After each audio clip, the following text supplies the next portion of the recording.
নমস্কার, আমি অ্যাস্ট্রোলজার চৈতালি রায়চৌধুরী। আমি আজকে আলোচনা করব নারীদের গর্ভাশয় গ্রন্থি, সিস্ট এগুলি নিয়ে। তো বর্তমানে কিন্তু বহু নারীদের মধ্যে এই প্রবলেমটা লক্ষ্য করা যায়, পিসিওএস অথবা পিসিওডি। এই সমস্যাগুলো কিন্তু খুব ভালো মতো লক্ষ্য করা যায় এবং এটা যে শুধুমাত্র হরমোনাল ইস্যুসের জন্য হয় তা কিন্তু নয়, এটার পিছনেও কিন্তু একটা জ্যোতিষ যোগ রয়েছে। তো সেই পুরো বিষয়টাই নিয়ে কিন্তু আমি আজকের এই ভিডিওতে আলোচনা করব। তো বর্তমানে বহু নারীদের মধ্যে এই রোগটা হয়, uterine cyst, ovarian cyst, PCOS, PCOD, fibroid, এগুলো কিন্তু খুব ভালো মতো দেখা যায়। বেশিরভাগ মহিলাদের মধ্যে, বেশিরভাগ নারীদের মধ্যে কিন্তু এগুলি লক্ষ্য করা যায় এই রোগটা। তো এই রোগটার ফলে কি হয়, অনিয়মিত ঋতুস্রাব হয়, ইরেগুলার পিরিয়ডস যেটাকে বলে সেটা হয়। এছাড়াও কিন্তু একটা মানসিক ক্লেশ তৈরি হয়, মানে হঠাৎ হঠাৎ করে মুড সুইং করে, এই সমস্ত প্রবলেমসগুলো কিন্তু খুব ভালো মতো লক্ষ্য করা যায়। এছাড়াও প্রেগনেন্সি রিলেটেড প্রবলেম আসে, এই জিনিসটাও কিন্তু এই পিসিওএস অথবা পিসিওডির কারণে কিন্তু হয়। তো এই পিসিওএস অথবা পিসিওডির সাথে জ্যোতিষ সম্বন্ধীয় কি যোগ থাকতে পারে, তো জ্যোতিষ শাস্ত্রীয় বিশ্লেষণ করব। প্রথমেই আসছে চন্দ্রের কথা। চন্দ্র হচ্ছে জৈব রস, মন এবং মাতৃত্বের কারক। তো এই চন্দ্র যদি একজন নারীর জন্মকুণ্ডলিতে যদি পীড়িত থাকে বা দুস্থানে থাকে, তাহলে কিন্তু এই চন্দ্রের কারণে কিন্তু এই সমস্যাগুলো আরো বেশি করে লক্ষ্য করা যায়। এবং এই চন্দ্র যদি জন্মকুণ্ডলিতে, একজন নারীর জন্মকুণ্ডলিতে ষষ্ঠ, অষ্টম এবং দ্বাদশ ভাবে থাকে, তাহলে কিন্তু সেই নারীর জরায়ু সংক্রান্ত রোগ লক্ষ্য করা যায়, রোগ হয়।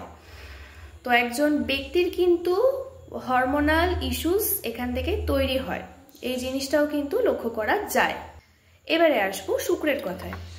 শুক্র হচ্ছে আমাদের প্রজনন ক্ষমতা, গাইনিক প্রবলেম, গাইনিক ইস্যু এবং ভোগ বিলাসের কারক গ্রহ। তো একজন নারীর জন্মকুণ্ডলিতে যদি এই শুক্র পীড়িত থাকে, শনি, রাহু, কেতু দ্বারা পীড়িত থাকে, তাহলে কিন্তু একজন ব্যক্তির গাইনিক ইস্যু হয়, লাইক পিসিওএস, পিসিওডি, ফাইব্রয়েড, এই সংক্রান্ত কিন্তু রোগ বা সমস্যায় কিন্তু একজন নারী ভোগে।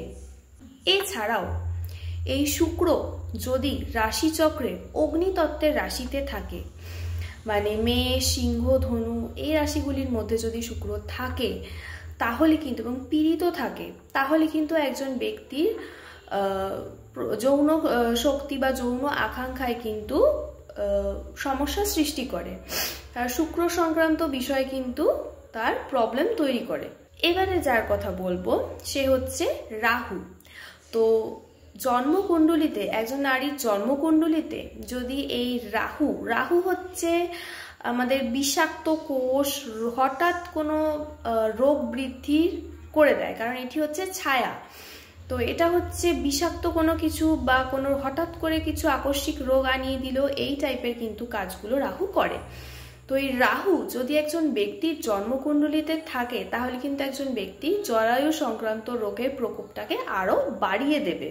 এবং একজন ব্যক্তির যদি জন্মকুণ্ডলিতে রাহু, শুক্র একসঙ্গে থাকে, তাহলে কিন্তু একজন ব্যক্তির যৌন আকাঙ্ক্ষা আরো বেশি বৃদ্ধি করবে এবং যে কোনো যৌনতা সম্পর্ক বা যৌন অঙ্গে কিন্তু রোগ সৃষ্টি করবে, এই জিনিসটাও কিন্তু লক্ষ্য করা যায়। সব থেকে জটিল বিষয় হচ্ছে চন্দ্র আর কেতু যদি একত্রে থাকে, তাহলে কিন্তু একজন ব্যক্তির যৌন সংক্রান্ত রোগ বা হরমোনাল প্রবলেমস কিন্তু আরো বৃদ্ধি পায়। এবং একজন নারীর যদি জন্মকুণ্ডলিতে শুক্র, রাহু, কেতু একই সঙ্গে থাকে, একত্রে থাকে বা কোনোভাবে কিন্তু কানেক্টেড হয় বা দুস্থানে থাকে বা পীড়িত থাকে, তাহলে কিন্তু সিস্ট, ফাইব্রয়েড, পিসিওএস, পিসিওডি, এই সংক্রান্ত রোগগুলো কিন্তু সেই নারীকে ভুগতে হয়। এবারে বলবো প্রতিকার নিয়ে।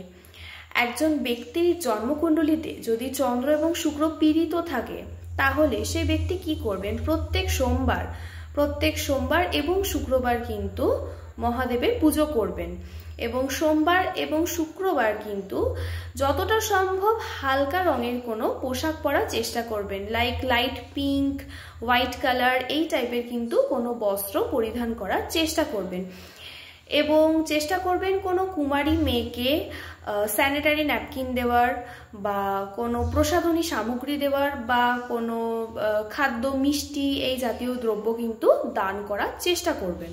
এবং নিজেদের শুক্রকে পাওয়ার আপ করার জন্য কোনো প্রেগনেন্ট জীবকে যতটা সম্ভব সেবা করবেন। সে প্রেগনেন্ট কোনো মানুষই হোক বা প্রেগনেন্ট কোনো পশুই হোক, এইগুলো মানে এদের কিন্তু একটুখানি টেক কেয়ার করার চেষ্টা করবেন, কোনো খাদ্য দিয়ে হোক কোনো কিছু দিয়ে হোক সাহায্য করার চেষ্টা করবেন। এবং শুক্রের প্রতিকার বা কোনো রত্ন ধারণ করার আগে অবশ্যই নিজেদের জন্মকুণ্ডলীকে বিচার করিয়ে তারপরে কিন্তু শুক্রের রত্ন ধারণ করবেন। তো নারীদের শরীর কোনো অবয়ব নয়, এটা শুধু একটা অবয়ব নয়, এটা কিন্তু দেবী শক্তির আধার। কারণ এই নারীদের শরীর থেকেই কিন্তু সৃষ্টি হয় নতুন প্রাণের। তাই সবসময় কিন্তু নারীদের সম্মান করবেন, তাদেরকে রেসপেক্ট করবেন। তো আমার এই ভিডিওটা যদি ভালো লেগে থাকে তাহলে অবশ্যই ভিডিওটাকে লাইক করবেন, শেয়ার করবেন, চ্যানেলটাকে সাবস্ক্রাইব করবেন, সবাই সাপোর্ট করবেন। সবাই ভালো থাকবেন, সুস্থ থাকবেন। নমস্কার।